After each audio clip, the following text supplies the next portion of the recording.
Aduna na identity nagkuha ang Lapu-Lapu City Police sa taong milabay og improvised explosive device sa usa ka payag sa sitio Ilaya, Barangay Agos, dakbayan sa Lapu-Lapu sa miaging semana.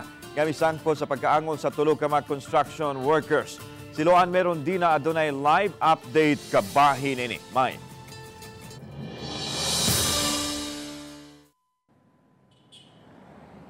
Lan gawas sa tulo ka mga biktima, may laing saksi pa nga nakuha ang Lapu-Lapu City Police nga nagtumbok usab sa maong suspitsado. Gi-finalize na karon sa Lapu-Lapu City Police ang giluwatang pamahayag sa tulo ka mga biktima ug sa usa ka saksi nga nakakita sa aktwal nga paglabay sa gituhuang improvised explosive device. Posibleng mapasaka ang kaso sunod semana.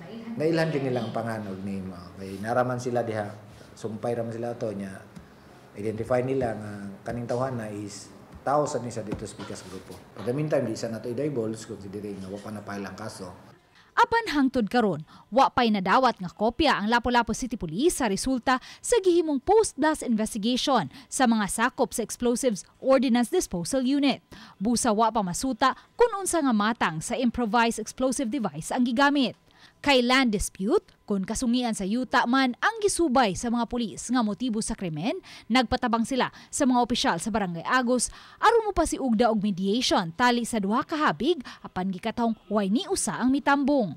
Wala madayon gud, di gid sila mo way ni tunga, dili sila participative ug unsay sa ilang mediation mo na is ang lakang mga to ni is pure police operation o na makita diha nga mga violation or mga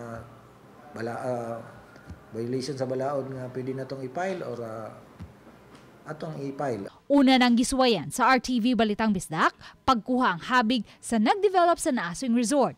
Apan wa kami tuguti nga makasulod sa dapit na hitabuan. Lani adto lang nakalabay mga adlaw nakagawas na sa tambalanan ang tulo ka mga construction workers nga naangol atol sa nahitabong pag-ulbo. Duha kanila naoperahan apan way mga shrapnel sa bomba nga nakuha. Butang nga nakahatag usab og kalibog sa kapulisan kun unsa nga matang sa explosives ang gigamit. Lan? Okay, daghang salamat Luan Merondina.